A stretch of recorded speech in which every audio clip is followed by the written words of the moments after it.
Hello everyone, here we are.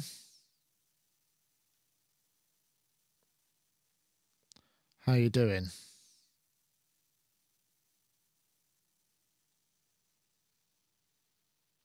Just waiting for the stream to come through. Should be with you shortly. Indeed, there it is. So, what's happening today? I don't know if you can hear a difference in sound quality. What I'm actually doing this week is we're trying the stream with our brand new productions video PC, which I've been setting up over the last few days. And it allows me to put in plugins across the master bus rather than rely on external processing. I can do it all in the box. So in this one, I'm using a Neutron 2 sort of radio sort of processing type of thing. So I wonder what you think about it all in terms of sound. I thought I'd get it out of the way quick, just because I can. I'll play a couple of tunes as well. In fact, I wanted to play this because this was something that I'd... one of the topics is the mangle verb, the eventide mangle verb, and I remembered I did a mix where there's a lot of distorted reverb on it, and I just thought, I wonder what that sounds like these days. So this is it. This is a band called Sunner. Must have been done. I reckon this was probably... Sounds a bit auto-compressy. Well, I suppose it is. It's got a compressor on it. I mean, it would have had a compressor on it previously. Maybe I can knock that back a bit.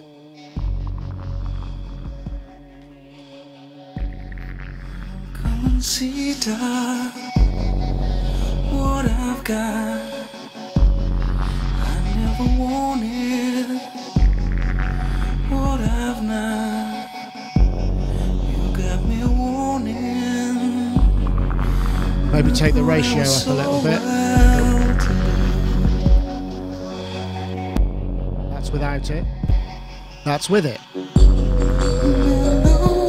Too smooth.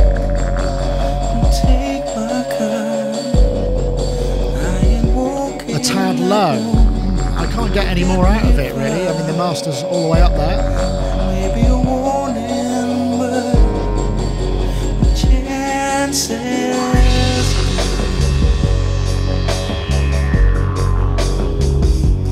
I think this has got loads of Juno 106 all over it.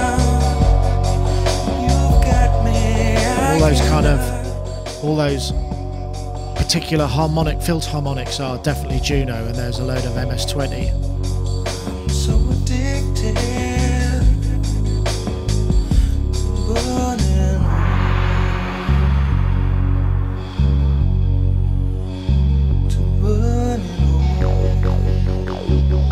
And I think that must be the base station. And a gong. Why ever not?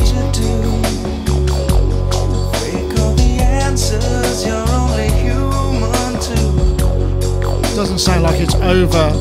I've dropped the EQ down a little bit just to not have it quite so bright.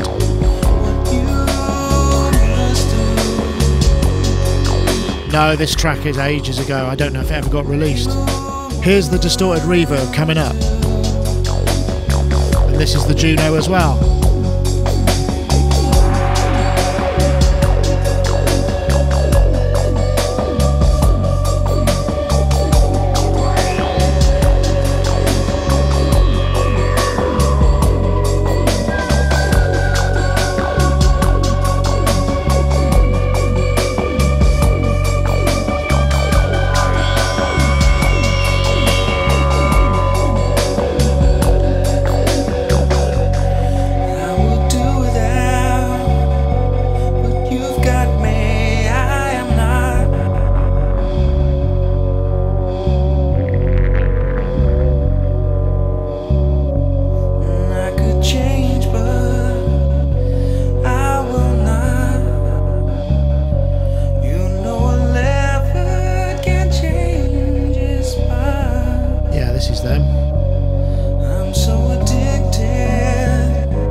correctly, that is the Juno 106 through a MIDI Verb 2, really heavily driven on the input of the MIDI Verb 2. And gated left and right at opposing 8s. In fact, it sounds like everything in this mix has been gated through that reverb.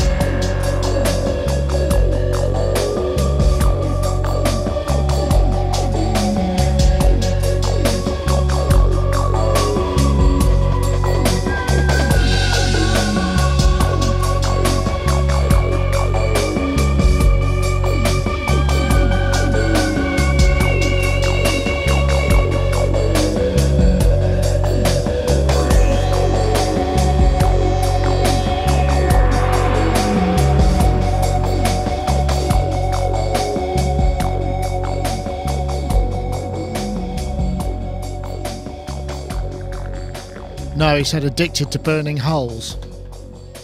I think that's it used to be a massive stoner, and I think it might be a song about ennui affected by being stoned all the time and burning holes. If you are or have been a smoker, things would drop off the end of your joint and burn holes in your fabric or sofa or whatever. I think that's what it is, but I couldn't say for sure. Let's see, what else have I got? Oh, I don't know if you heard this. This is a track from Rachel Claudio, which was I Was a Rock Star, which I just think is absolutely brilliant. It was live at a TED Talk. I bought it because I just think it's awesome. I feel like I'm being a bit of a DJ here. It wasn't necessarily what I was planning on doing.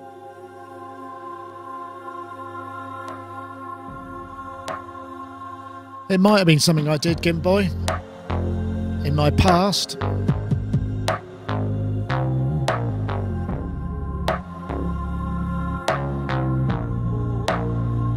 What DAW is in use here? No idea. I'm not using a DAW for this.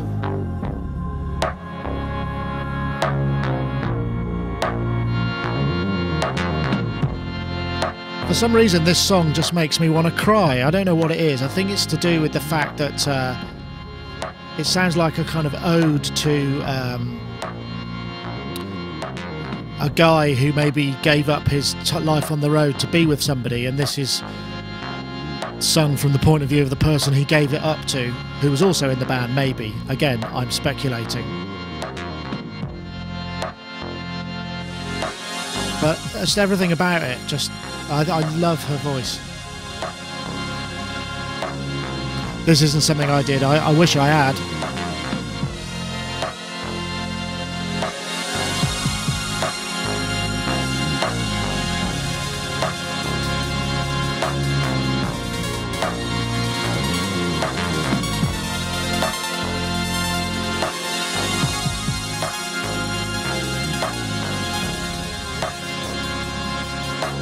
It's a bit sharp on the top end, actually. It's not so good for music.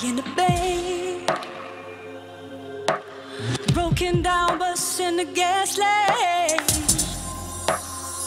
something like that. I used to play in the band. Broken down bus in the gas lane. This is by Claudio, Rachel Claudio's I Was a Rock Star.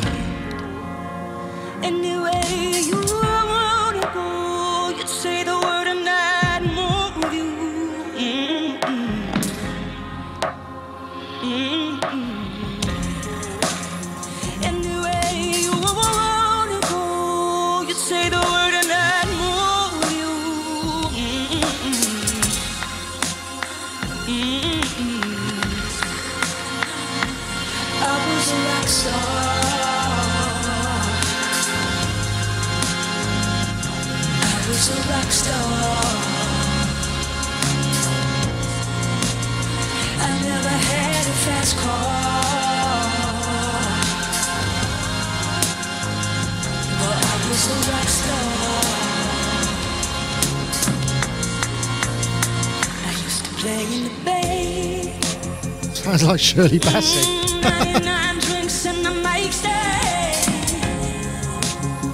Something like that. anyway. I won't play anymore. I'll probably just get busted for it, and I would hate to be that person who got busted for playing music that I really like. Anyway, welcome. This is kind of the live show will be happening a little bit later. Well, it's live now, but the actual hard start is usually around about 4 o'clock UK time, which is in about 13 minutes.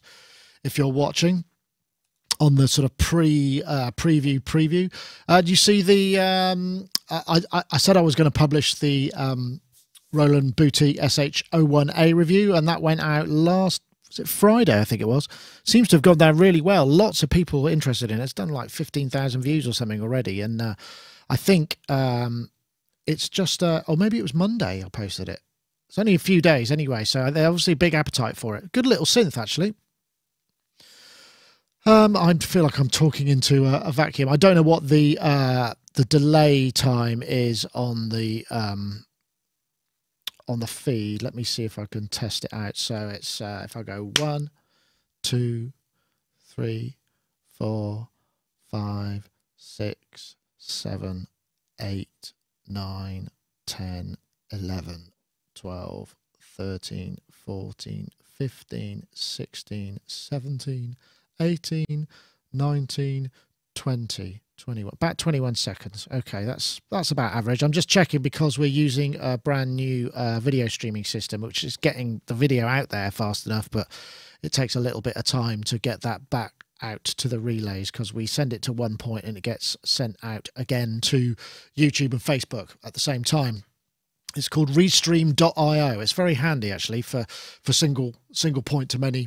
And it means that you don't have to send multiple streams out of here, because I want to save that for all my guests, obviously, because if we get trouble with the 20 or 30 seconds, how would you know? That's bizarre. It's not getting to you for a while, but yeah, 22 seconds, right. So what else is coming up? I'm sure a lot of things will be coming up soon. I'm just trying to think what there is, but I'm completely flummoxed. Oh, we've got someone looking at BT Phobos. Hopefully that'll be soon. Gaz is looking at the Roland Boutique DO5 and the TR08, plus the Trace Elliott stuff. So we've got some stuff there as well. There's a video getting drum sounds from 5 Gallon Bucket. Okay. How can we watch the Roland regurgitation? Yeah, that was perhaps an unfortunate descriptive term to use, but, you know, I think it's fair enough, because, I mean, it sort of is. That's for the SH01A boutique review, which I have to say, it's interesting. Comments have been mixed on that. Some people say, I've got one. It sounds a lot like a 101. I thought it sounded like a 101. In fact, when I did the original comparison, I borrowed an SH101 off a friend of mine, and I did the comparison between that and the IRA model for the system one, and it was pretty close. And I think this one just feels like it's got a little more to it. I mean, obviously, you know, 30-year-old synth kind of depends on which synth you use. The one I was testing against the IRA was a bit knackered and a bit sort of poorly, and all of those things that 30-year-old synths get. Let's not forget it's made of plastic, so things are going to degrade. I'm surprised I didn't review the SH01. Yeah, well, to be honest, I'm not familiar with a TR808. I never used one. It was always something that we were constantly trying to sample, but I never had access to one, so I'm not probably the best person to that. Gaz, on the other hand, I think he had an 808 for quite a long time, so he's going to be much more lined up for it. From what I saw, though, nice little unit, and the fact it's also got those individual voice outputs over USB audio, which is kind of cool, so you can process everything individually, which I think the TR8 also had. Sounds like is a much used term these days. I'm ready for sounds nothing like before. Well, I think you could probably not level that at the Soma Labs Lyra 8. So I've reviewed something that doesn't sound anything like anything else. There was an analog solutions fuse box. I did start doing it. The problem is mine developed a fault, and he didn't have another one he could send me, so I had to abort that. I do hope to look at it again in the future, but I just couldn't continue, unfortunately. It's just one of those things. I think it might have had something to do with the fact that when he sends it out, it's configured in a stand-up way, and you're supposed to be able to unscrew it and turn it around so you can have it lying flat, which I need for the review system over there, because it's hard for me to review something that's upright. And mine, because it was one of the early productions, didn't have the cables long enough, so he sent me another set of cables and I had to put them in myself. And it's entirely possible that my electronic ineptitude resulted in it developing a fault. So that's just the way it goes. Sometimes those things happen. Yeah, it's human nature, isn't it, to do sounds like, looks like, is like. I mean, that's the other thing. I mean, obviously, if you're actually doing a re-release and a regurgitation, shall we say, then that's what you're aiming for.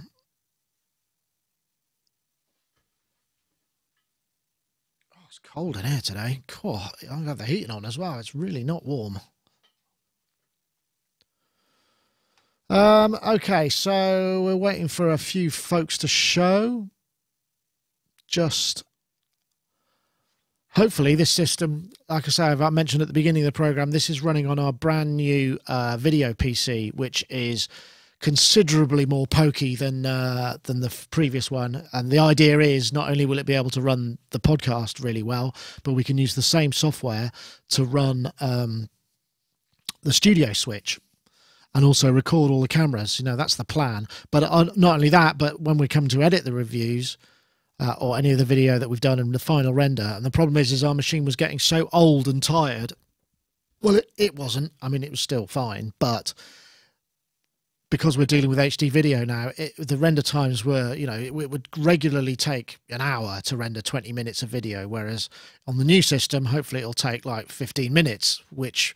if you've got to do lots of renders, you can imagine how much time that eats up in your day, and it ties the machine up. So in terms of productivity, hopefully it'll make a big difference. Mark the Dark, no, not warm indeed. Still no heating in your house. Oh, I feel sorry for you, Mark the Dark. That doesn't sound like a lot of fun. Ouch. Yes, I changed the fonts. Because I've installed this new machine, I couldn't find the font that I used, so I just did this just to try and get it working, because it's been literally just a race to get all of this stuff working up, because we've had to reconfigure a lot of the wiring and the inputs and the way that it's all set up over there. So it's been an enormous amount of work just to get it going. But so far so good, and as I said before, I can still use my same trusty MIDI controller to switch. In fact, the MIDI options, the MIDI control options, are absolutely bonkers for this bit of software. It just means I can do loads of stuff. There's Mark. I can't hear him, but there he is. Can't hear me. Ah, no, I can now. Let's see where you are. There he is. I'm a genius. Look, I went to the shop. I sorted out a lovely microphone clip for this microphone, got it all sorted and everything. Left the shop in such a hurry that I forgot to bring it with me. Oh, that's disappointing. So I'm going to have to be MC Tinley or something. You could go. Could you just give me a bit more level? Can I give you more level? Yeah. You got a preamp there. Also, is there a lot of bass roll up? How about that? Is that better or not better? That's better. That's great. Better. Yeah. Okay. I must have a microphone clip. I keep taking everything to the shop, and then I don't have anything at home. I know that feeling. I'm the only man with a house with no bloody guitar leads in it. Oh, there's Rich too. I was trying to play the guitar on Sunday, couldn't find any leads. Rich has frozen, which might mean that he just deconnected. Who knows? It's all right. Rich is there, but he must have connected and disconnected, so he'll be there again in a sec. Maybe he was, because sometimes what happens when you boot up, because the audio is handled in the browser, sometimes what it does is it doesn't pick up the audio device, and therefore you need to reboot the browser. There he is. Hey, Rich. Hi there. Hi, Nick. How are you? I'm good. And you?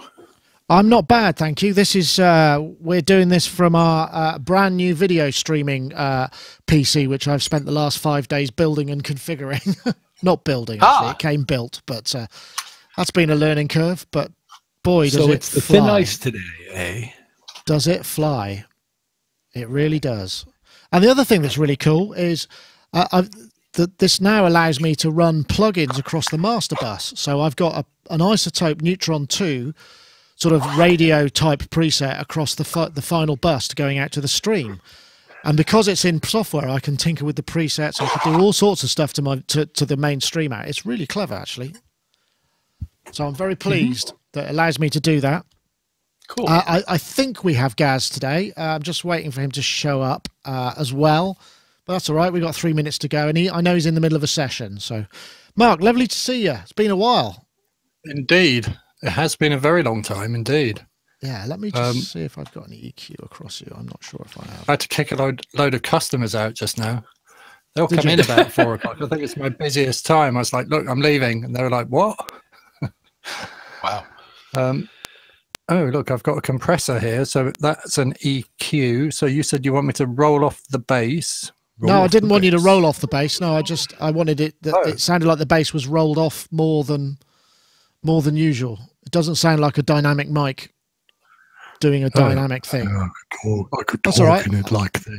I've just dropped a tiny bit of 4K off because I can do that on the input. There we go. Can you see that then, Mark? Interesting. Can I see what? See my my EQ and that stuff. Can you see these windows? No, I that thought are you said it to me. Maybe I had see. a psychic moment. No, you may have done. Some of us do. That's all right. Hello. I do live in Glastonbury, though. This is the There's world Gaz. of psychic moments. Look at that. We've got the full 4. The Fab 4. Guys, you're looking very Godspell today. That beer is amazing. How are you doing that? I want one of those. Excellent. Yeah, but I shed loads of hair all over my studio. There's the downside, though. Ode to the hirsute. Yeah, I used to have that problem. Yeah, I had that problem. Doesn't happen anymore. Okay, right. I think we've got a show. Awesome, and we're 1 minute to go. Look at that. So yeah, Gaz, I was just saying this is the new PC build. This is the new PC that's running. So Excellent. Well done. Oh, you got it in time. Brilliant. yeah, it's been quite a lot of work, but it's been it absolutely flying, which is pretty good. So yeah, now I've got 6 video inputs into this thing. So hardware, so we can use it for the studio switches. We can use it for recording stuff here. And I was just saying, this also allows me to run plugins on the master outputs. So I'm running Isotope Neutron 2 in a sort of KMR FM type setup. So I've tamed it a little bit, but it should mean that the audio is generally a bit louder and a bit more hyped, because it sometimes can be a little bit variable. But that's just running as a plugin, and it seems to be going pretty good. So I'm pleased with that. Well done. Congratulations. Yeah, good work. So, and I decided to create a way of switching up my my boxes. I'm very pleased with that. Look at that. Hey. Hey. Anyway, that's. Oops. And he's gone. Everything's muted. Nick? Hello. Can you hear me now? Hi there. Sorry Now about that. we can hear you. I think that's because it mutes my my audio stuff. All right, shall we do a show? Everybody ready? Right, I've just got to get the Facebook thing lined up. So, stand by, everybody. Line it up.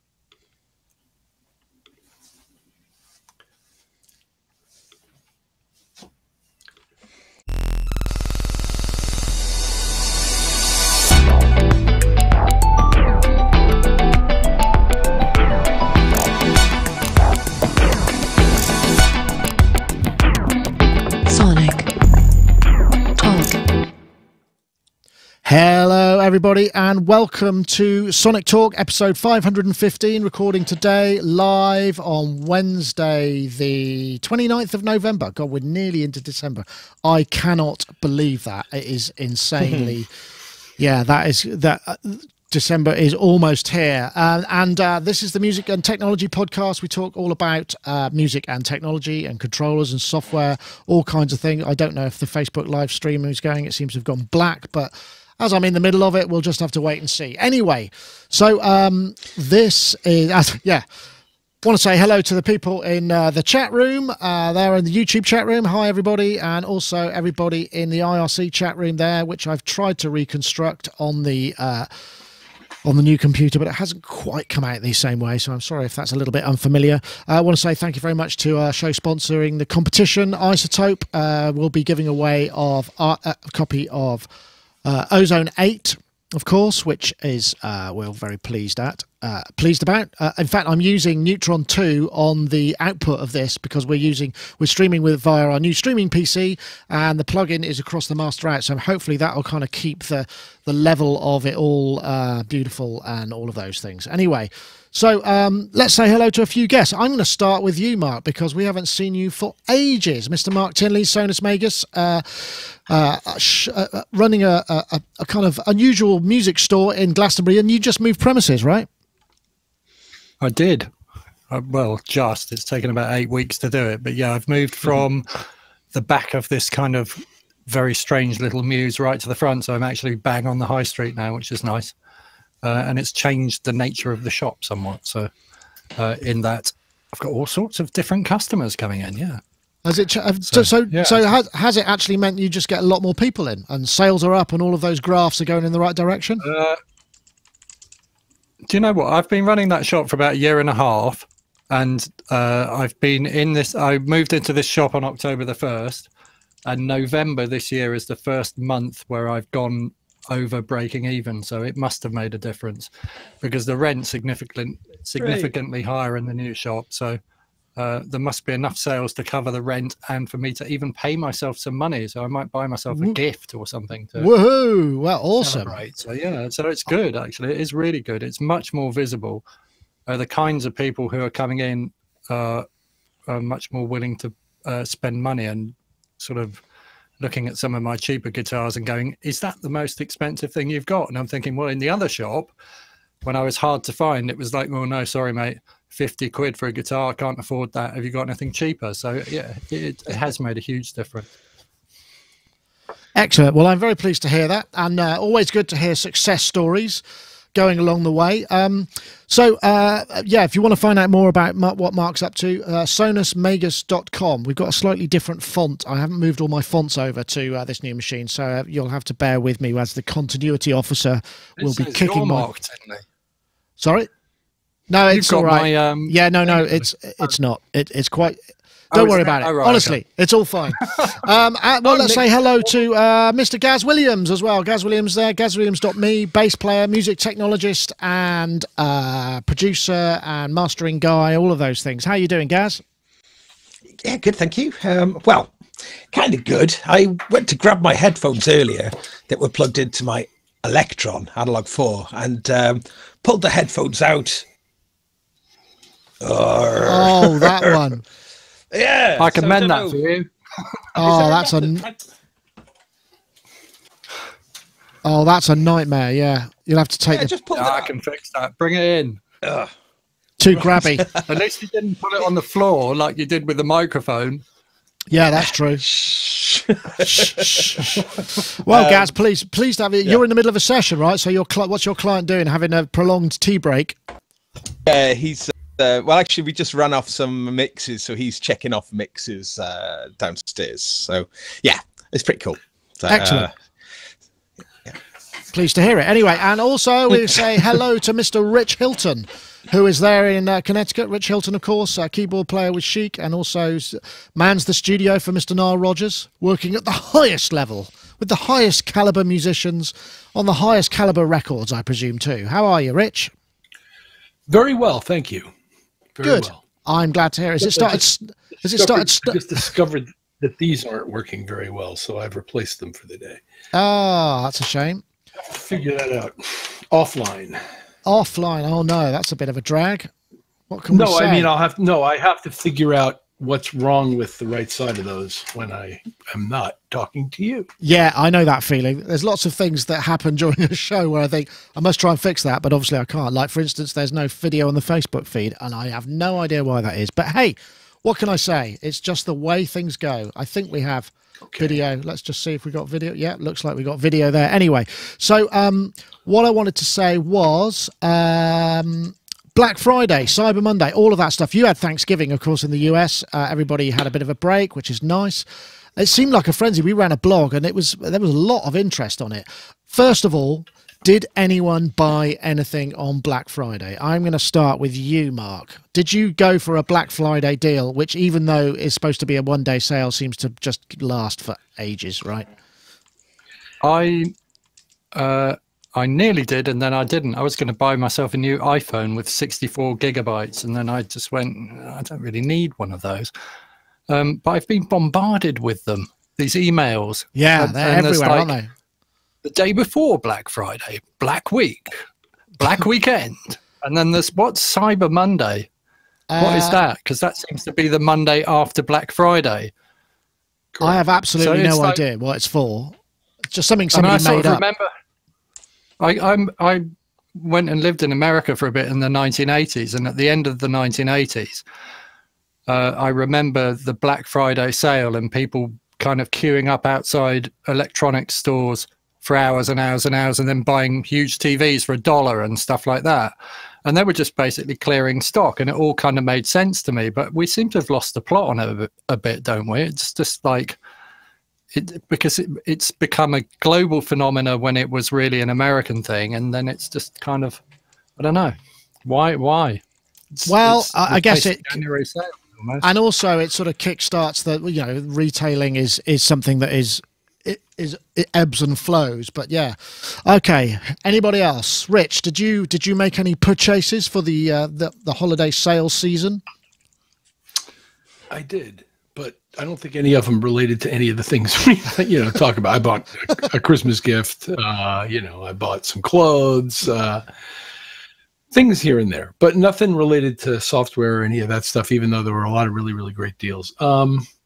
But as to the how and why of Black Friday, it's a long tradition in America. I guess you guys know that. It didn't used to have a name. It just used to be the biggest retail day of the year, the day after Thanksgiving, because everybody had it off from work and people would run sales and everybody would run and go shopping and go to the movies and go to the restaurants and such. Yeah.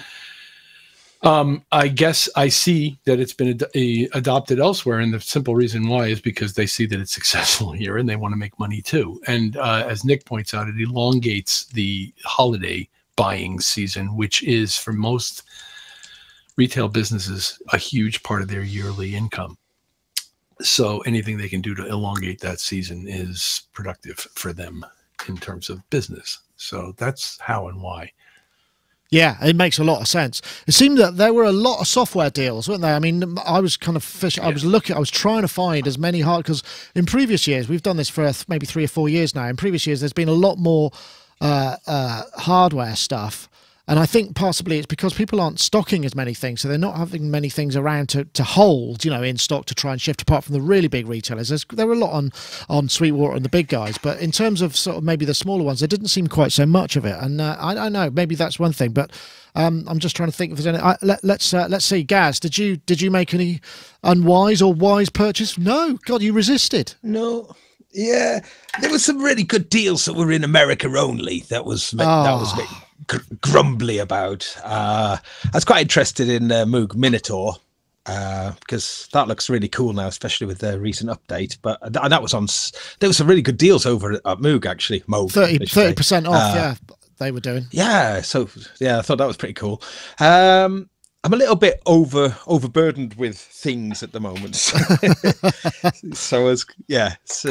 And I'm just obsessing about Electron stuff, and they weren't in the sale. So So no. Oh, that's disappointing, isn't it, when that happens and you really, really want something specific and you can't have it because it's just not there. Yeah. Although I saw there was some amazing ones in America again. You could get the analog drive, the Electron distortion pedal with the 8 different distortion circuits for about $200, I think it was, or $220. It's like, oh, that's a good one. But no, I didn't buy anything this time. So, yeah. Bye. Oh, well, I feel I have plenty to offer this particular topic then, because hooray! First thing I bought was an Amazon Echo Dot.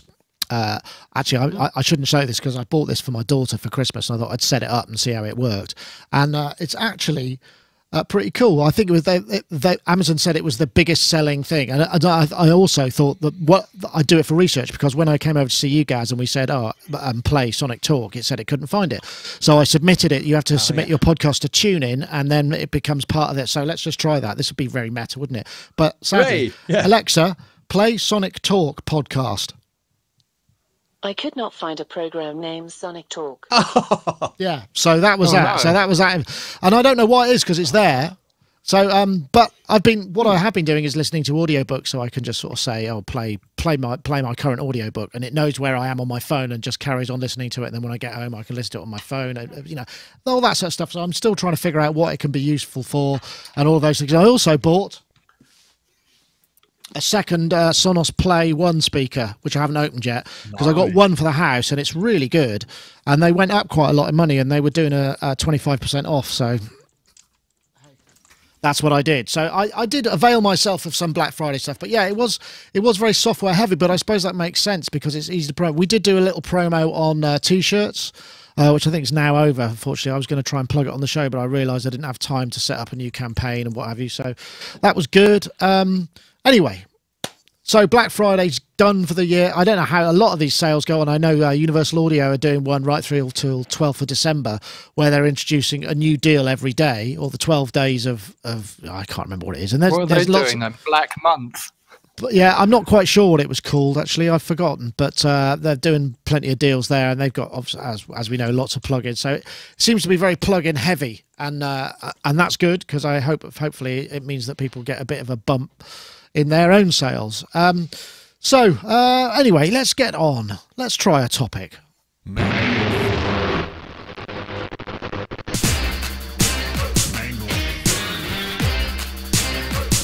That's right, this is the Eventide mangle verb, which is kind of distortion and reverb combined. Mangled verb.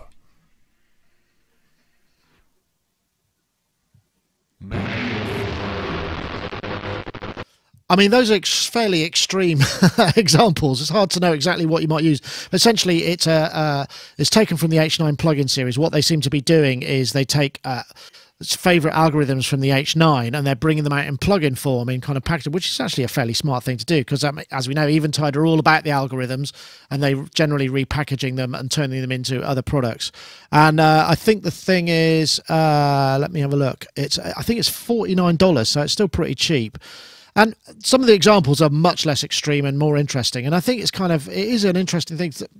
There's some ones with on bass, you know, reverb on bass, distorted reverb on bass. Actually, it sounds pretty good. So, you know, go crazy. I know, Rich, you've been I mean, you know, we've talked about Eventide stuff before. I mean, their algorithms are just, you know, pretty awesome, really. Is this something that you would find space in your life for? Although it does seem to take up a lot of space if you're using distorted reverb, audio, sonically speaking, that is. Sure. Why not? It seems like it's designed to do drastic things easily and quickly, and sometimes you need to do that. So in that sort of doing drastic things easily and quickly department, I would think it's very good. Excellent. It sounded great in the demos. When Niall shouts, "Rich, I need a distorted reverb," you could just go, "I've got just the thing," and there it is. More like when you're mixing and you want some kind of an effect that defines a section and makes things sound cool for a minute. Yeah. I mean, you know, I've done things that sound kind of like what some of the demos of this thing sound like using other means, but it's cool that you can do it right there and that they have a whole sure they got 1,000 presets that's all do drastic things, and it's a beautiful thing. Yeah, They're a absolutely. great company, and I think that, you know, anybody who likes that sort of drastic effect thing could benefit from this. Excellent. Mark, I'm guessing this might be right up your street. I'm sure I've heard tracks of yours which are fairly distorted and not maybe so reverby, but, you know, you can combine the two in one lovely single place, right? Yeah, definitely. I mean, I don't know. It sort of sounds like sounds that I would like to make with distortions and reverbs, although I might put a filter in between the distortion and the reverb. I would hope that it's got a nice peaky resonant filter somewhere in between those two things. But can you put the distortion after the reverb? That's a good question.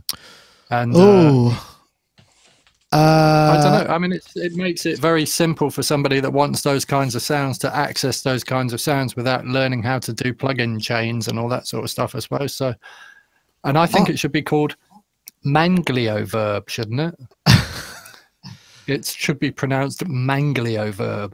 Well, you could probably, if you've got a little bit of, if you've got a marker pen, you could quite easily change that E into an I, or no, the D and a D and an O. You could say it's pretty much manglioverb anyway with the font they're using. So okay, maybe it could be, hey man, angle, verb. Let's get Leo verb. Oh, sorry. Yeah, it could be. I think the ADHD's kicked in. Gas. Yeah, well, I've got a H9 on my pedal board, and so I've been playing around with these, and so I've got these algorithms anyway, and yeah, of course, wonderful. I mean, what can you say about Eventide? The H9 is I call it my infinity pedal, really, because you just can't get to the bottom of it. It's such a vast pedal, and of course, the thing you got to remember when you're using like the H9 is any parameters you want, you can map to the well, to the hot switch, or to the, you know, to, in my case, I use it with an expression pedal, so you can, you know, excuse me, you can map the drive and the reverb depth or whatever you want, and create some really interesting movements there. And what's super, I haven't actually tried this as a plugin, but I'm going to assume, well, of course it's going to work the same. There's something really nice about Eventide for digital effects, is that when you change the parameters, they're always very smooth, and in terms of digital artifacts or kind of glitching, it's really great for not glitching. For I mean, some depending on that's unusual for time-based stuff, isn't it? Yeah, it's really rewarding to sort of play around with, and it's mangled verb. Yeah, it's great. I mean, it's one of the. I mean, I've got the H9 Max, which is the one that's kind of fully loaded. So in a way, you get a little bit spoiled for choice, really. So this mangled verb has been sitting in my effects, only ever having had very brief sort of dalliances with it so far. But it's really interesting seeing this process of you know, studio racks then getting fed into guitar pedal, and then from guitar pedal into a plugin of a strange path. I don't think I've seen that sort of thing before, really, but it's quite cheap, isn't it? I suppose. Yeah, it's only $49. I've just got a quick interjection here. Red Walk said Professor Mang is a famous German plastic surgeon. There we go. Just thought I'd throw that in there for no other reason other than it was there in the chat room. Excellent. Can I just say, for me, putting effects pedals in the middle of effects chains is a completely normal thing to do, and I've always done it. And I've not ever impedance matched or level matched or anything. So, like, when you've got a +4 thing driving a guitar pedal, you can get some hideous results, and it's always good fun.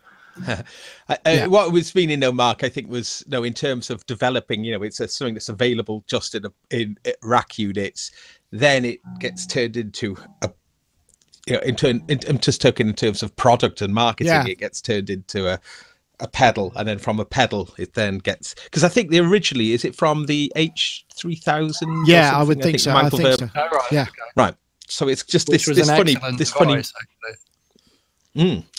Yeah, I mean, I never thought I'd ever be able to afford an Eventide unit. Years ago, they were just the most sought after, most, expensive pieces of kit. And the H9 is definitely well worth getting if you're interested in pedals and stuff. I don't, it's almost like the ultimate.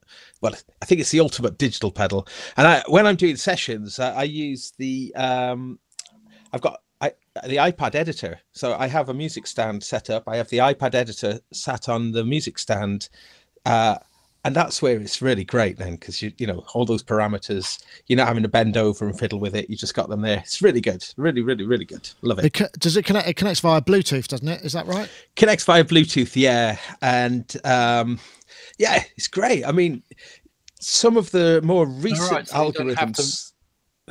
You don't have cables going everywhere, and you're not going to get all tangled up in cables. You can go anywhere. It's really nice from anywhere. Yeah, and so I've got like an expression pedal going into it, but all the expression pedal mappings. There's a kind of strip along the bottom of the interface that allows you to set any parameters on the left to any parameters on the right, so you can warp it to as many parameters as you want, basically from one point to another point. So hence why I call it an infinity pedal. The range of options is crazy. But I'm also, in my case, I'm using the H9 as the start of the clock as well, so it then spits out MIDI clock downstream to other devices. So it seems pretty robust. Yeah. I must say, I was thinking back when I was checking that Mangle Verb, and I did a track a while ago, a long time ago, 1990 something, with, and I was using distorted reverb in that. I'm just wondering if I can actually find it, because it was where it comes in. I'm just seeing if I can find it, which was. I think it might be coming up now. Here we go. Let's see if it comes in. Any second now. And I was using a MIDI Verb 2 and just driving the input really hard with a Juno.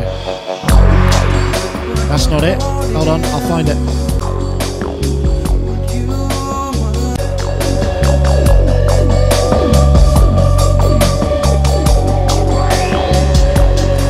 Anyway, that wasn't really, but I like the idea. I like the idea of driven reverbs, and some reverbs just sound lovely when you crank them up a bit, and you can. You're not supposed to, and that's what I like about it. The fact that you could blow up the inputs a little bit and do all of that stuff. I was listening to Gary Newman's album Splinter the other day, and that must be all distorted reverbs and stuff, because there's some huge atmospheric things in there, and they really kind of do emotionally kind of moving things, and it's like sounds kind of breaking up and then disappearing into big spaces. So it's good for that kind of stuff, for those dark emotive kind of absolutely. And yeah, Nine Inch Nails and all of those kind of people, that sort of stuff. Absolutely. Right, let's get on to well, actually, let's just have a quick let's do the competition now, because we can. So as we know, Isotope have been sponsoring the competition for quite some time now, and with Ozone 8, this is the de facto mastering suite, mastering assistant, which helps you set up for the kind of track that you're doing, make some suggested kind of patches. You can also listen to the track and kind of go, this is what I think you need, and in many cases it's a good starting point. There's also the ability to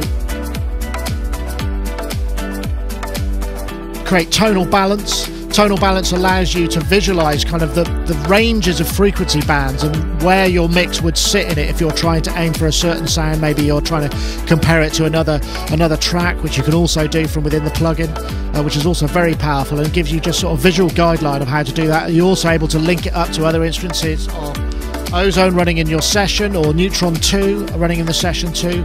Spectral shaping, fix and mix it. There are so many things that you can do with this thing that is well worth checking out if you're into mastering, or you just want to finish things up or make the mixing process even easier, because for some people it's not easy.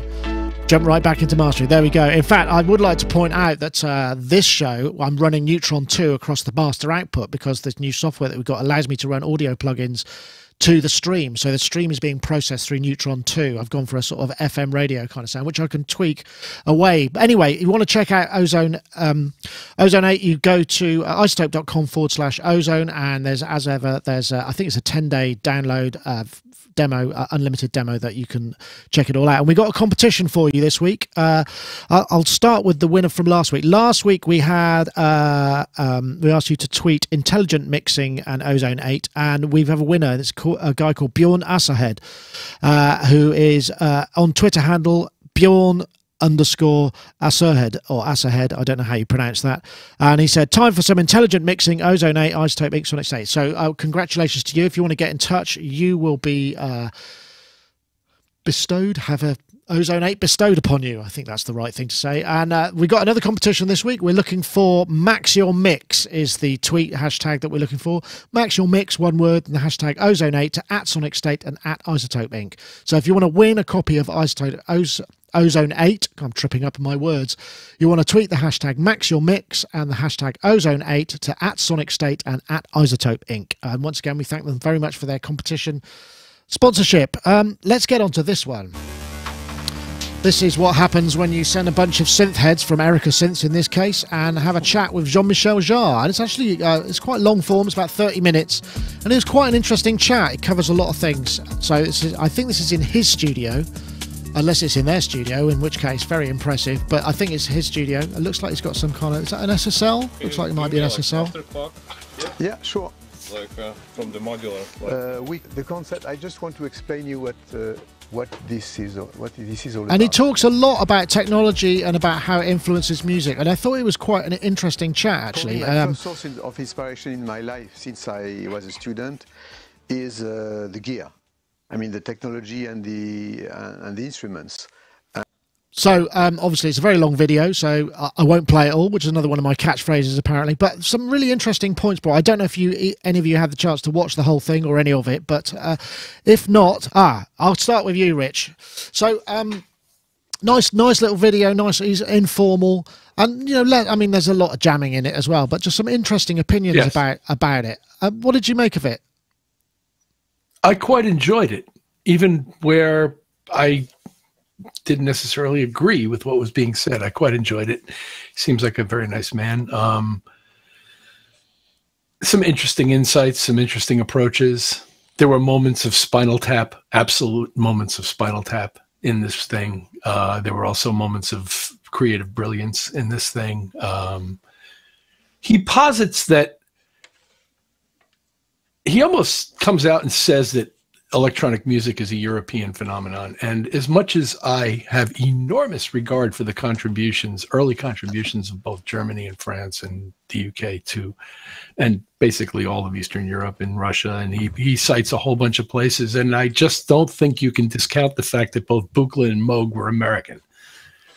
And that most of the earliest experimentations involving those kinds of instruments that are documented, at least in my life, occurred here. But other than that quibble, because I think it did actually take off far more in Europe than it did here. So other than that quibble, I quite enjoyed him and it. And I thought that would be an interesting point of discussion for us, being that we are from other ends of the earth and we would have different perspectives on it. No, very true, very true. I thought it was kind of fascinating. I know, Gaz. I mean, there's no. You haven't seen it. Okay, well, no. There were a couple of things that he said that I think were really interesting. One was that technology has driven music throughout time. He said would Vivaldi's Rites of Spring, would various pieces of music be written if somebody hadn't invented the violin or the piano or that? And I thought, yeah, that's an interesting idea, because we very much kind of, or at least I have, espoused the opinion that it's not about the gear. Well, in fact, what he's saying is it absolutely is and always has been. It doesn't have to be electronic gear, but it's all absolutely about the gear, which I thought was kind of interesting as well. Well, I mean, look at 1980s music and the prevalence of when digital reverb came about, and just sort of how dominant that was, and how the sampler and etc. Yes, lots of examples of that. It's quite interesting from now point of view, though, isn't it? Because what examples could we use about like that now? Have we reached a point where that doesn't influence things now? I mean, have we got so much gear, and with computers so many possibilities and opportunities that it's a lot harder for to pinpoint things in time? I mean, like his point there, you could kind of use that point and you could identify musical movements and various things to specific points in time. I wonder what are either the devices or the inventions in like literally in the last 5 years that could pinpoint things to a moment in time. That's interesting. I mean, I suppose, wondering. we talk about maybe DSP technology, pitch and, pitch and time and all of those kind of things.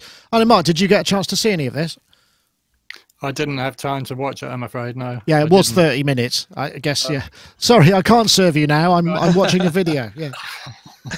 Well, I do notice I've discovered lots of instruments I didn't know existed before I started that shop, and people come in and ask for all sorts of weird folk instruments. And I've been playing around with things like balalaikas and just, I mean, nothing particularly unusual, but new to me.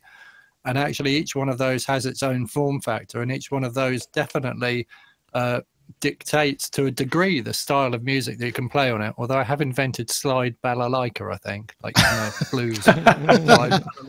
Excellent. And there was a chap on the high street the other day playing a sitar with a slide, which was quite interesting as well. So probably a lot easier to play with a slide than it is with your fingers, I'd imagine.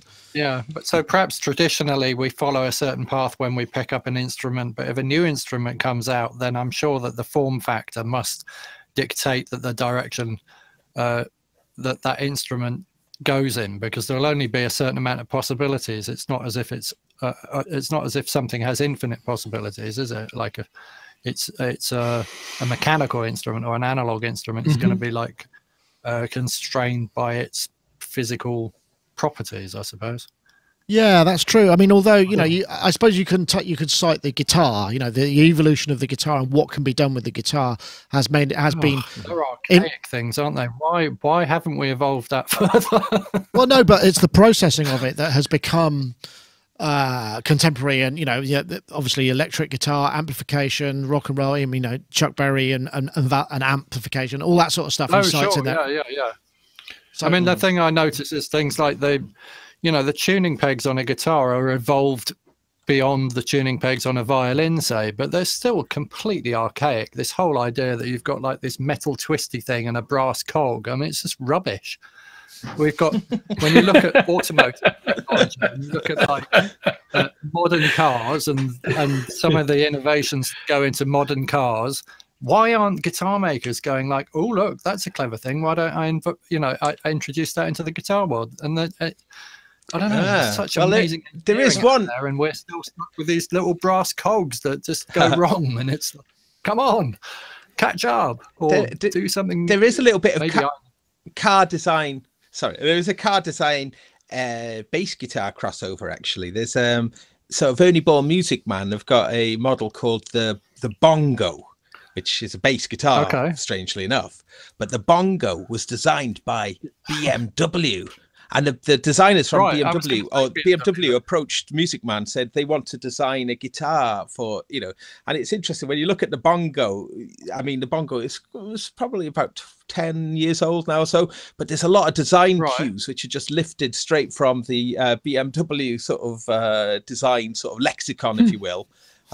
Interesting. It's still got machine heads on it, though, hasn't it? It does. It's still got, No, you're right. You're right. It's more to do with sort of styling cues and whatnot. But yeah. There we go. Rich, I noticed you want to come in.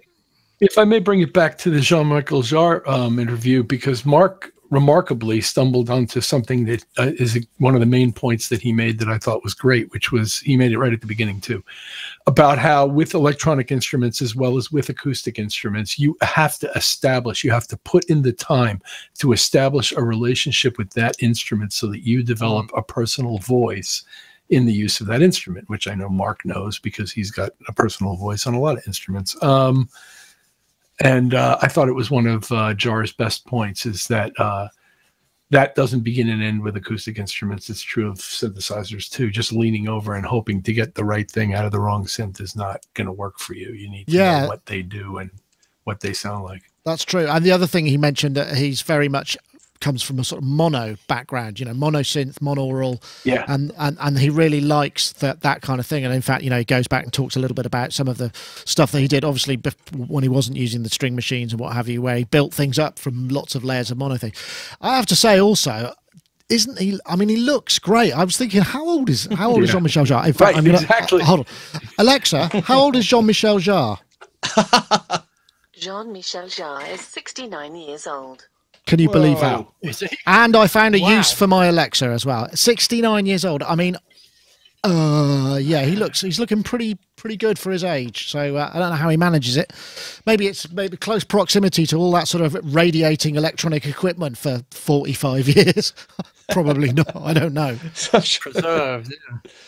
Yeah, it's preserved I him. just had another thought actually on this, and that is in terms of like synthesizers spawning genres of music. I'm pretty sure that when they decided to put a knob that could switch the LFO between tempo-based time, and it could switch between sixteenths and triplets and eighths and triplets and 24ths and all that sort of stuff, that pretty much spawned dubstep, because some bright spark somewhere turned a knob and went whoa whoa whoa whoa whoa whoa whoa whoa whoa whoa whoa whoa whoa whoa, and went, oh, that sounds good, and then made a track with it, and then everyone followed suit. So my theory is that probably came from the V-synth, and was it Skrillex, I think, used the V-synth, didn't he? Could be, yeah. I don't know where it actually initially came from. It was the FM8 maybe, but Gaz. So it's all to do with interface as well. I think interfaces play a big part in where people go with their creativity and their music making. Absolutely. Gaz, are you live fixing your Electron? Hey! Oh my God. Can you get to the headphone jack from there? No, the headphone jack's dropped. I have to say, it's beautifully made. I mean, it's really well made. Please don't drop it. Please don't. But the inside bit, where the headphone thing is in a kind of sealed. I thought I might. So I'm a little bit scuppered. So I don't know, Mark, if you know what I could do to get that. I'll tell you. I know what you could do. Whack a screw in it. In the bit of jack socket. How much of the jack socket's left in there? Yeah, screw. Right. Screw something into it and extract it like a cork from a wine bottle. Aha. So that's the little bit that kind. Yeah, if you have a little screw in there, you could screw that into the hole. That's the end bit that's come off. It's the top sleeve, isn't it? It's bizarre. I mean, it was quite a good quality Actually, bit the of top headphones. sleeve is screwed on some of those jacks anyway. So if you can get a long enough screw in there and get in the thread and pull it back out, you might be able to do it that way. That's a good top tip. You know, we did do a video a couple of weeks ago when you were on, Gaz, just me and you, and with the guy who was just fixing that drum machine. And I said it was quite compelling. So maybe the rest of the show could just be watching you fit. No, perhaps you won't do that. But No. let's take a quick break. Yeah. So, also want to bring to your attention our Wave Junction. This is a Max for Live synthesizer. In fact, this demo is done all with the Max for Live synth. You can buy this directly from us. There's a 10% discount code, WJTalk17, will get you 10% off what is already only 20 quid. So this thing has got 2 oscillators, multi-mode with wavetable, 3 multi-mode filters, 5 envelopes, 5 LFOs, and a 12-slot modulation matrix to boot. You do need Max for Live and Ableton to run it, or you could just run it, I guess, as a Max for Live. No, I think it has to be both. But you can head over to bit.ly/wavejunction and pick up a copy there. In fact, we've also got a free version. So if you follow that URL, there's a mono version that's free. So check that out first. And then if you like what you hear, you could get this one, which has got more features and more voices. That's the Sonicstate Wave Junction synthesizer. Discount Talk, WJ Talk 17. Available now. So, what was next? Oh, I thought this was interesting. If you're on hold, oh, sorry, Gaz. Hold on. What? Have you done it? Max. Oh, yeah, Max. Thank you, Mark. That tip worked a treat. Excellent. So that is awesome. I didn't need to open it at all, but it's round of applause for the live servicing there. Now, please put it somewhere safe so it doesn't get broken. That's true. It's just quite interesting seeing the circuitry, though, because it's the 4 voices. You can see the four voices here, and just how small and compact everything actually is now for analog circuitry. Electronics engineer. somewhere it's going to be screaming, "Don't put your finger on that, please." Yeah, don't I've touch it. I've not touched anything. I've not touched anything. But yeah, there we go. Thank Excellent. You for that, though. Brilliant. A happy ending. Right, how about this? If then? you're on hold to a company and they're playing music down the phone at you, the chances are it sounds terrible, and sometimes it just dissolves into static. Telephone signals are not designed to carry music, and to explain why, we have to start way, way back with old telephone equipment like This is a video by Tom Early Scott. telephone calls were put through by a human operator who would be literally connecting the two and phone why wires into does one hold circuit music sound and so a big board bad? of switches or a switchboard. Any sound at one end, whether it's speech, music, or whatever, would be converted to an electrical signal, sent down the wire, and converted back at the other end. You send music, you receive music, although it would be limited by the abilities of the tiny microphone and speaker. But telephone exchanges like this only work for small numbers of connections because, you know... He does go on to say, basically, because it's all been digified, what's happening is there's all this compression that goes in, and if you've got a really badly designed internal network, because I mean we've all been there, you're on hold and the music is so, it's almost like one bit and you can't really tell what's going on. It's designed for voice compression, and the hold music is just, it's almost painful to listen to. And this is why does telephone music sound so bad? And I guess this could raise a couple of things. I mean, is it worse than music? Do people actually play decent hold music? I mean, does it matter? It's kind of helpful when they interrupt it once in a while and say, you know, you're now X in the queue, you're going to be a couple of minutes, whatever. I know. Do you notice this a lot, Rich, in the US? I don't know. I mean, I think in the US, people are more likely to phone people up to find out stuff. I mean, I have a couple of US friends who spend more time on the phone kind of calling the switchboard rather than emailing a complaint or maybe something like that. So they maybe have more experience of hold music. And I'm wondering if the same holds true for you, if you'll excuse the pun. But is the question, does hold music sound like garbage? The answer is yes. But every time. But I thought the most interesting part of his presentation, by the way, was the description of the multiplexing technology that allowed them to run multiple calls down a single cable. And the reason why that's interesting to us is because DigiDesign's TDM, which stands for Time Domain Multiplexing, was a derivative of that technology. And they floated a digital audio company for a couple of decades on that tech that they basically inherited from telephone switching systems, as I understand it.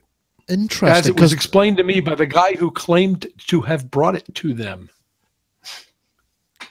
Wow. Okay. I didn't know that, but yeah, that makes a lot of sense. I mean, for those, the TDM system was the first DSP. They used Motorola chips on those, didn't they? Which would then, DSP would get involved inside the TDM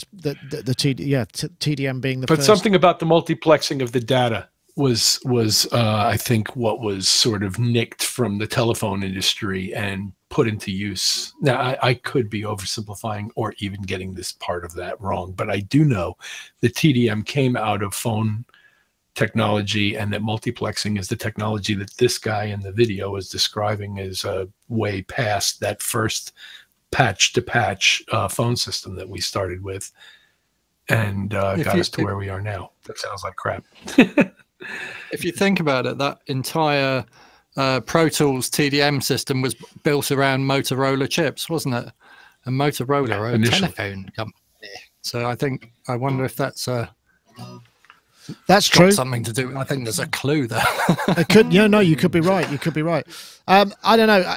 Has anyone ever had to make or had any of their music used in a telephone holding system? I haven't, but what we did once, though, I was driving to a festival and we had to phone an insurance company, I think it was, to arrange for someone else to be able to drive this van back, and it put us on this god awful hold music, but we put it through there was a big sound system in the van, really big sound system, so we put the hold music out through the sound system and cranked it up really loud, and we're all singing along with this. It's awful, but we're all like leaning out the windows going, singing along with this hold music.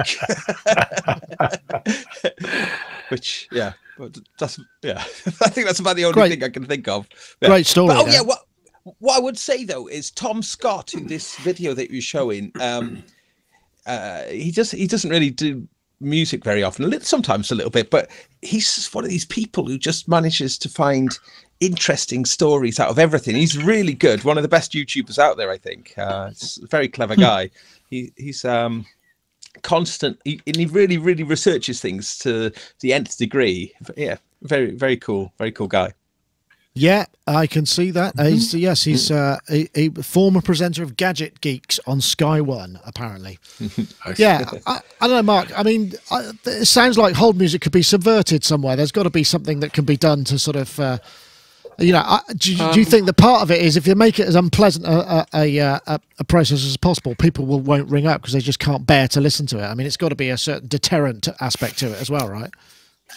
They could use They could use some kind of white noise thing, like the sound of the sea or something, couldn't they? Because we're told that's supposed to be relaxing, isn't it? So you could have this kind of thing happening. Except I don't think you wouldn't get the actual articulation of the frequency. I'm going to say, hold on, Alexa. I mean, the thing is that play me some hold music. You need to know that you're still connected, don't you? Otherwise, somebody are going, hello. I mean, if I leave big gaps when I'm talking on the phone, sometimes that throws people, and they're always going, hello, are you still there? I'm like, yeah, sorry, I was thinking. So it's kind of lets you know that you're still there. You could play.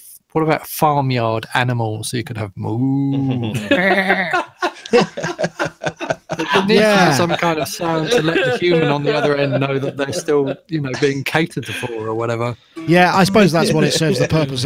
We're still here. It doesn't really matter what it is we play you, just to know that there is a signal here. Because if the phone goes dead, you tend to hang up, don't you? So, I mean, if you think about chip tunes, that's got to be the simplest kind of music. That would probably work. So maybe they should just all play chip tunes music.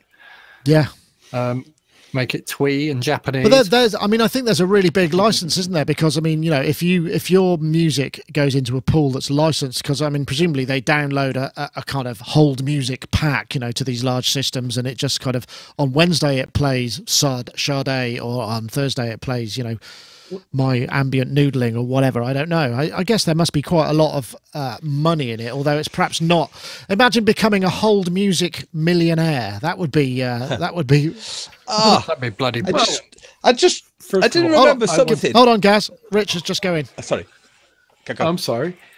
I did once interview for a job at Muzak, who were the purveyors of not just music on hold, but elevator music and music in department stores and in supermarkets and everything else. But and that wasn't the point I was going to make, but I forgot the point I was going to make. So now over to you, Gaz. Sorry about that. I was just thinking about contrasting what life was like for me growing up compared to what kids don't know how lucky they were, but how lucky they are now.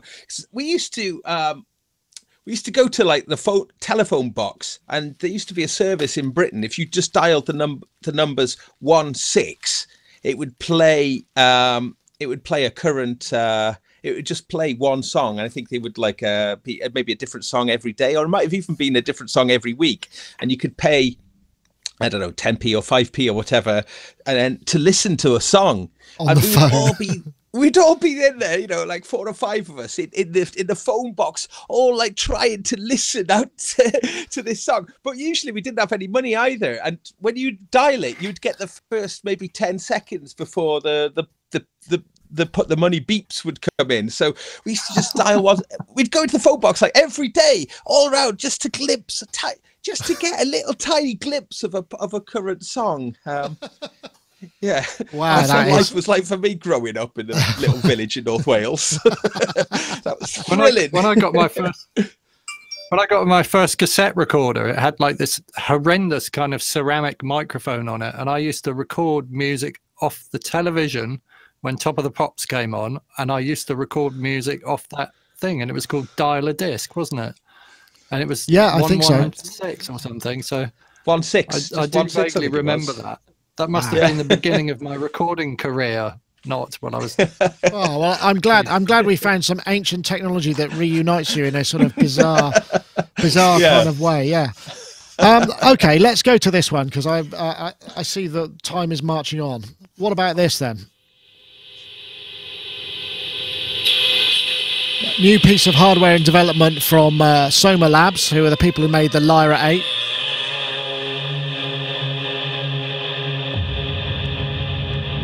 And it's it looks a bit like a breathalyzer slash bong or crack pipe, but in fact it's got a dynamic. It's got a vocal contact mic and some dynamic DSP in it. And this is the inimitable Vlad Kramer demonstrating it for quite a considerable amount of time, actually. I mean, this is not all like this, or quite a lot of it's like this, to be fair, but that, you know, obviously you could do some other stuff with it.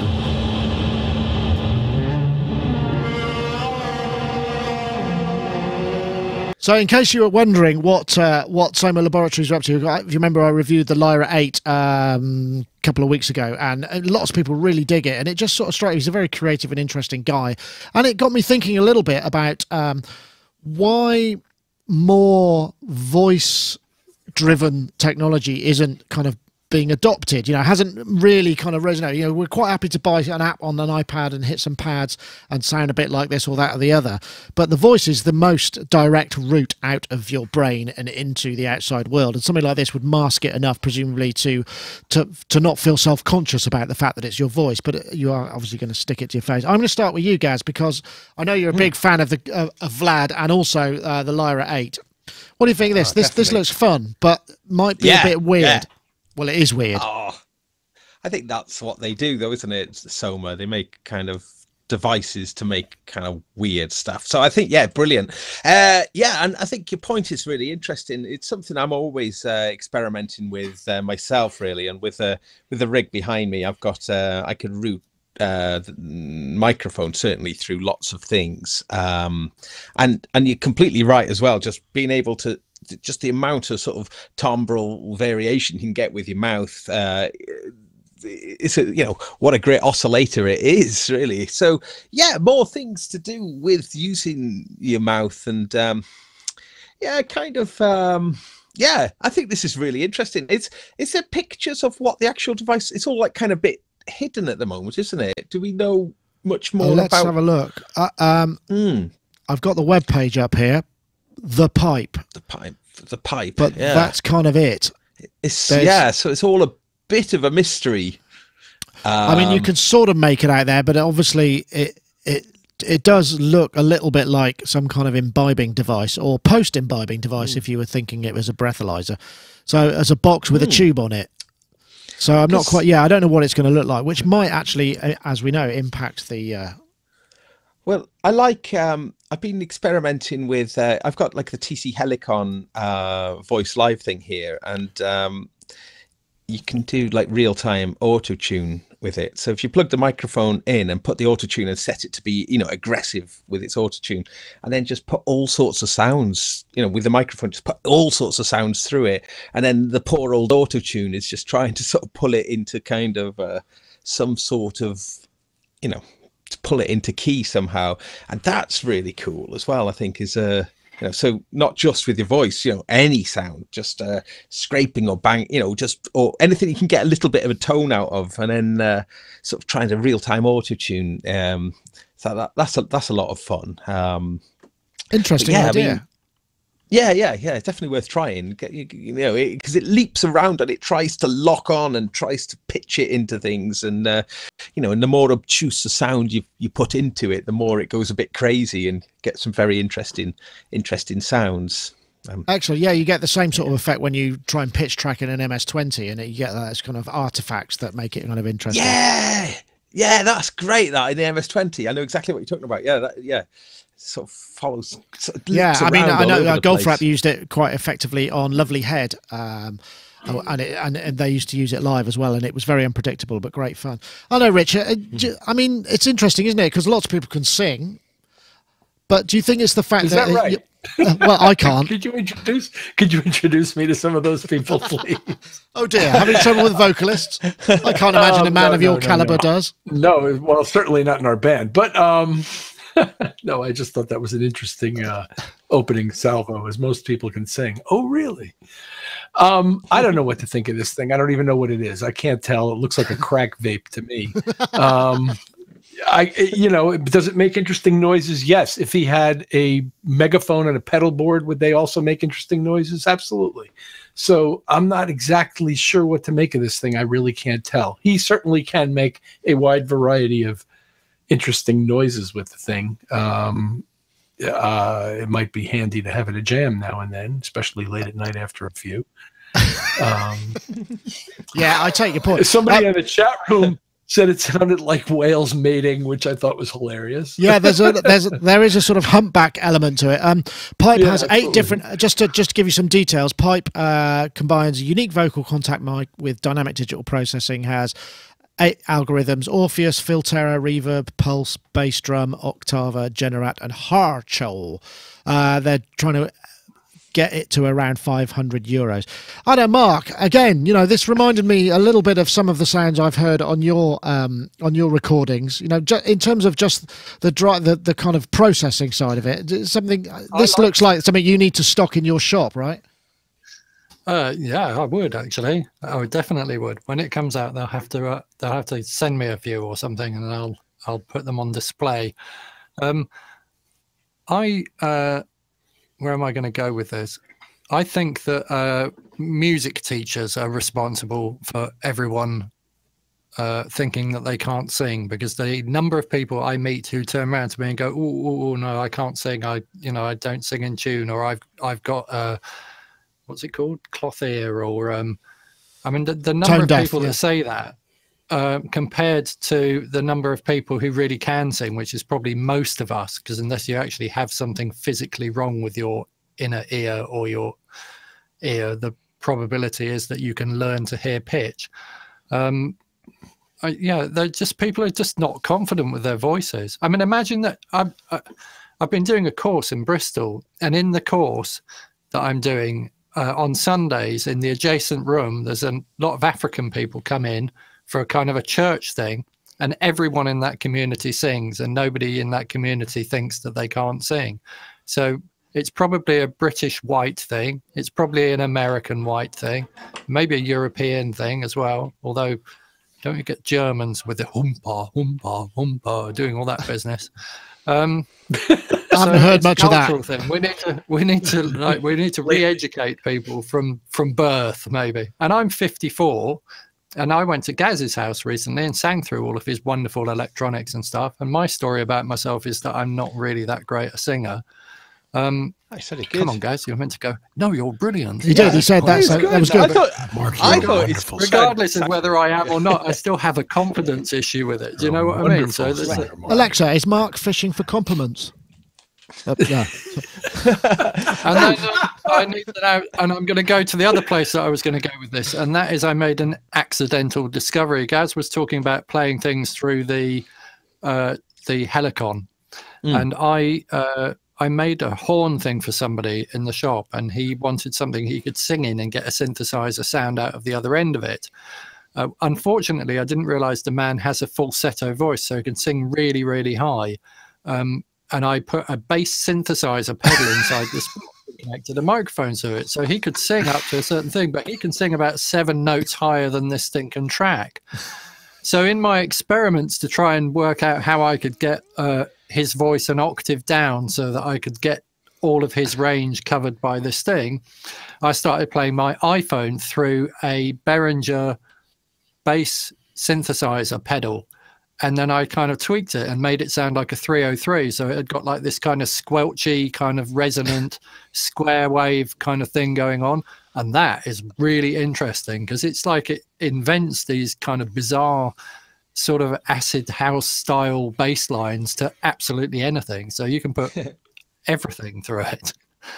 And then after that, somebody came in with an ultra octava pedal. So here's my hot tip. Don't buy a subharmonic synthesizer. I plugged my iPhone through my octava pedal and plugged it into a guitar amp. If you want more oomph on a kick drum, guitar octava pedal sounds bloody brilliant on the bottom end of a kick drum. It sounds really good.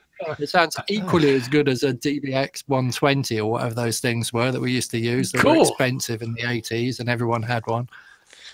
Does a similar sort of thing. So anyway, yeah. Can you tune it? Those are... Can you tune it? Well. I mean, effectively, it's following the pitch of the bass drum or whatever's going through it. But yeah, in terms of the music, presumably it's that's not it. changing. No, I suppose not. If you play a whole track through it, though, it creates subharmonics that kind of add like a whole load of bottom end to your track. So it does seem to work. Well, there we go. Yeah. A very interesting topic has come up in the chat room on the to do with when we were talking about the Dialer song and the band they Might Be Giants ran a service from 1983 to 2006 where they would put a different song on and I think I've only glanced over the story, but it looks like they may have even that's what got them successful. I don't know if they had their record deal before or got it as a release, but they ran it for and apparently from 2015 it's back on as a on they might be giants. They did Istanbul, Constantinople. Yeah, this is it. This is it. Here it is. Dialer song. Oh, new recording every week. Oh, every week. Okay. Okay, what's happening? Just I one of don't know their if the songs. Oh my lord! Oh, so they've just moved it online.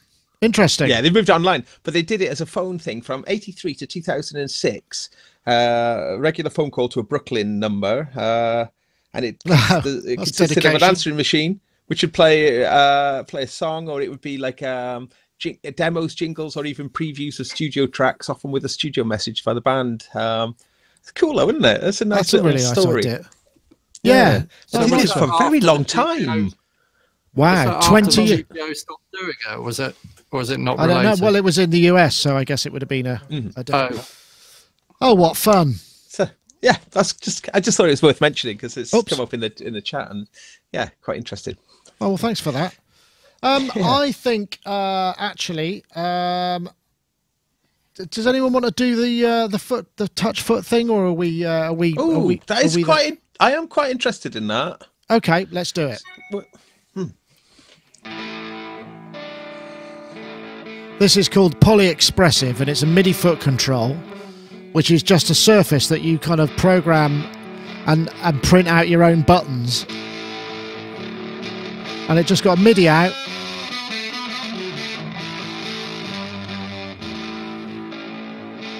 So you make them momentary, and the idea is it's got positional data and also pressure data. So kind of bonkers, but could be kind of interesting also. Polyexpressive, it's a well. Let's have a look. It's a Kickstarter thing. They've still got a little way to go. One large XY controller or 50 switches or anything in between. You print all your controls, and then you just edit it in your editor, which is just like on a phone, Android or whatever, or iOS. And then you print out your paper, and you're done. Interesting idea, Gaz. You seem to have an interest. I mean, it looks a bit kind of shonky in that, you know, it's a bit of paper that you tread on and you're going to wear out pretty quickly, but it's a kind of novel idea. It's like an iPad for the floor. Yeah, there's some sort of like kind of cover that goes over it, a clear cover, I think, doesn't it? Over, so you don't tread directly on the paper. But yes, I'm very interested in this because I've been looking for interesting ways to do with my continuing adventures in MIDI bass, with the industrial radio MIDI bass that I play with, and it's and also with the now totally fixed and working Analog 4. Hooray! Hooray!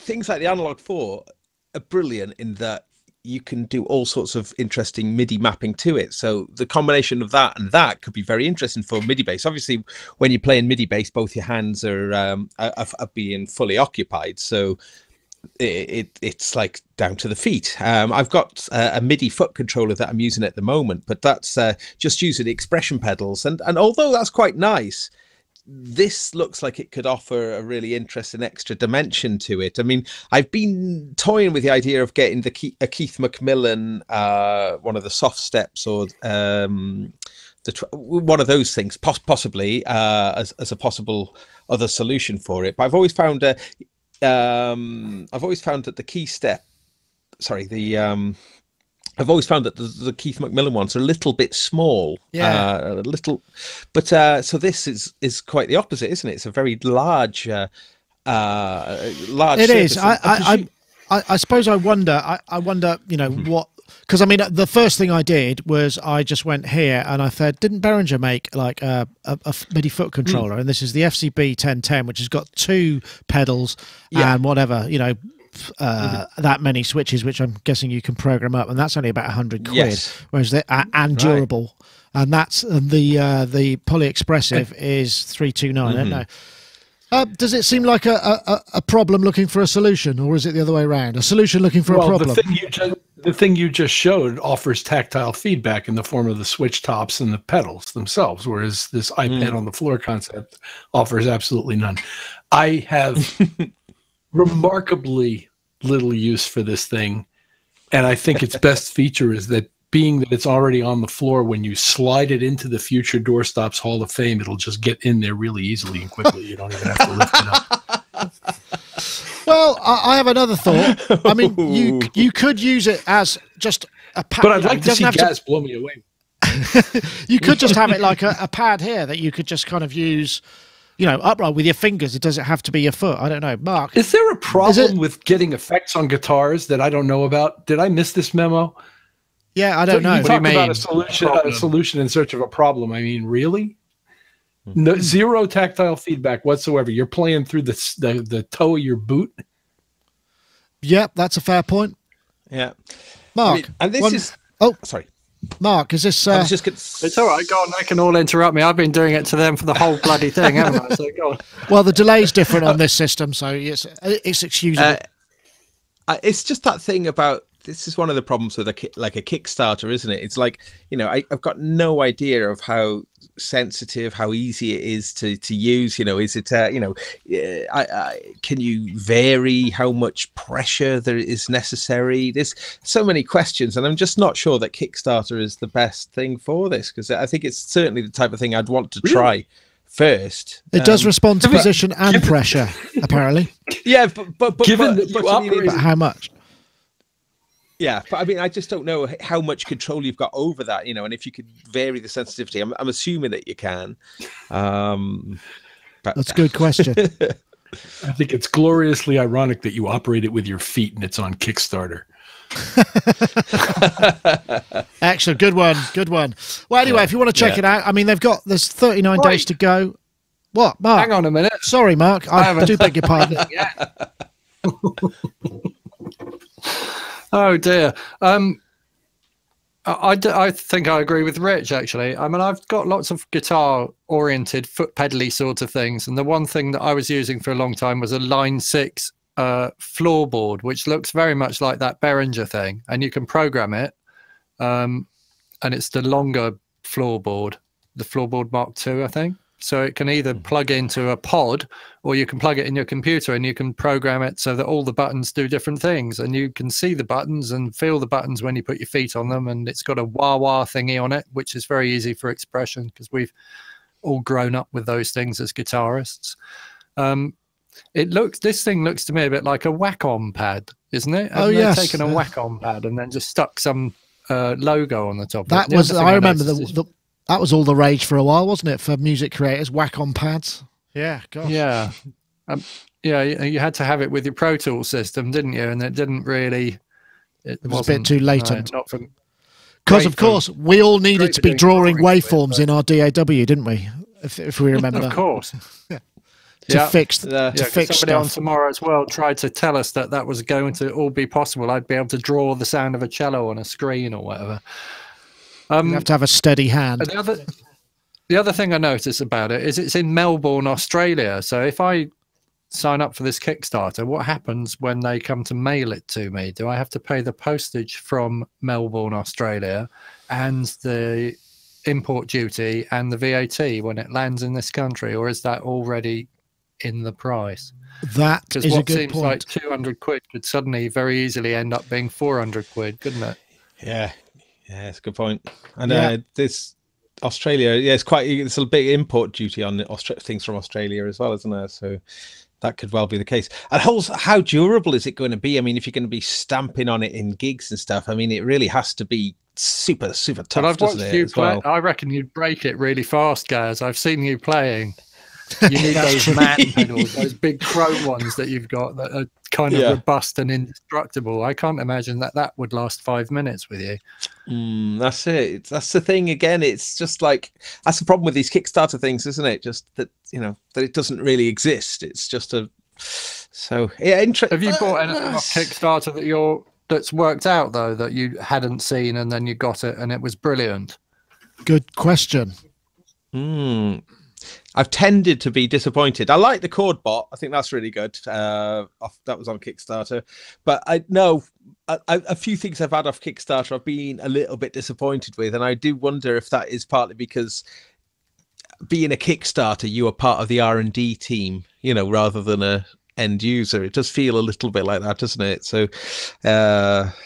So yeah, I've been super disappointed about a couple of things. I bought something recently. I bought one of these. This is a fly-by-wire camera system that and it's it's $200 and you can attach it's really just quite big cameras to it, and it's servo controlled. You get all these shots. I think we could have it flying around the studio for some interesting stuff, or not. What did you get? A coat hanger and a piece of string? Yeah, well, because of the smoothness of look, this one they were going for 30 grand and they got $1 million. It's just bloody hell. I know. So that was pretty awesome. But anyway, that's another point. So yes, I did, but I haven't had it yet. No, it's not coming for a while yet. I'm trying to think if I bought. Rich, you bought anything off Kickstarter? I don't think so. I paid into a GoFundMe project. The guy 2.5 years ago promised an album and still has never delivered it, and got all pissed off when I asked him when. So were you does that mean everybody gets to be his A&R guy as well and hassle him for his product? What the hell knows? I'm done with him. But anyway, no, I don't think I have. Maybe. I can't recall anything. I mean, that's not because I don't think some of it's been great ideas. It's just I haven't bought any. Interesting.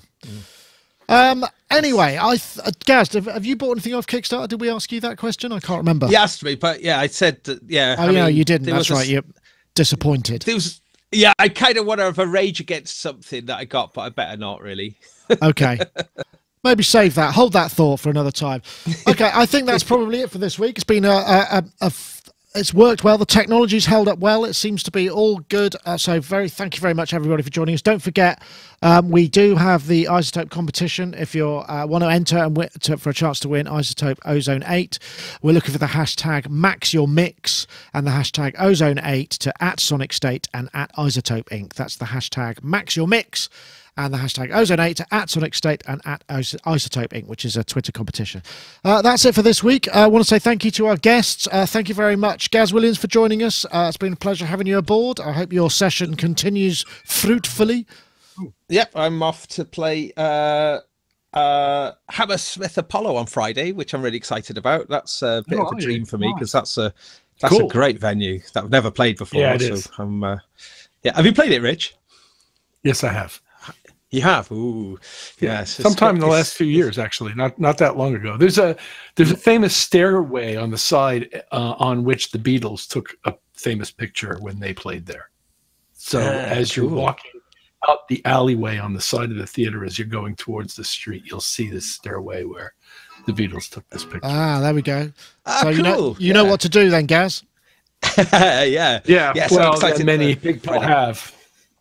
Excellent. Well, have a great gig, and thank you very much for joining us. Yeah, pleasure. Thank you. Thanks. Also, thank you very much, Rich Hilton, too, for joining us.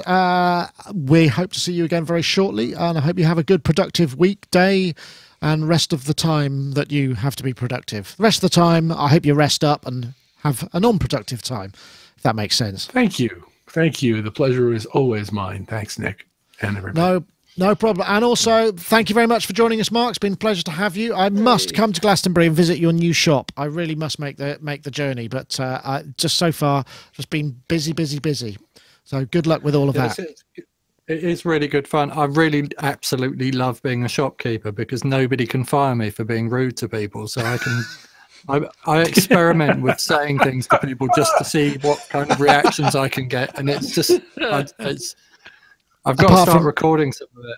Apart from the police, if you go too far. Came in and I said to him, "You can't come in here with that red coat," and he went, "What?"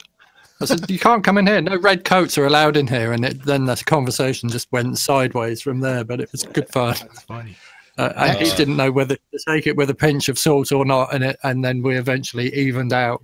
Where he said, "Well, I might have wanted to buy something," and I went, "Oh, did you? Oh, hang on a minute. Hello," and I completely changed personality, and I was like, "How can I serve you?" Anyway, I worked in it. I don't warn me. Any Sonicstate listener who visits my shop and doesn't warn me, you will get that kind of treatment. If you tell me that you've been watching Sonicstate, I might be slightly embarrassed into just being a little bit more normal, if there is such a thing. They'll come from far and wide, Gaz. I hope so. A few have. I worked in an organic food people, shop for a while.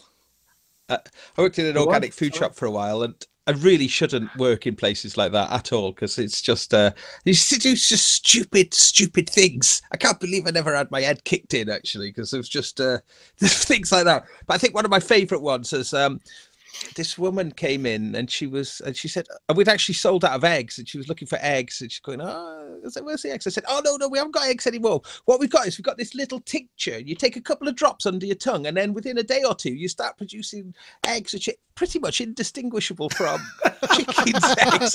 Sounds like. But I was trying to. But you know, I was holding this. It was just some kind of some sort of essential oil or something. You know, smiling, and just this look of horror pass across her face as the realization of what I was suggesting. Shortly before you were fired, right? Yeah, I got away with murder in that place, but yeah. Excellent. Anyway, thank you very much, everybody, for joining us. That was Sonic Talk number 515. There will be more to come next week, and we look forward to seeing you all soon. Thanks very much. See you next time.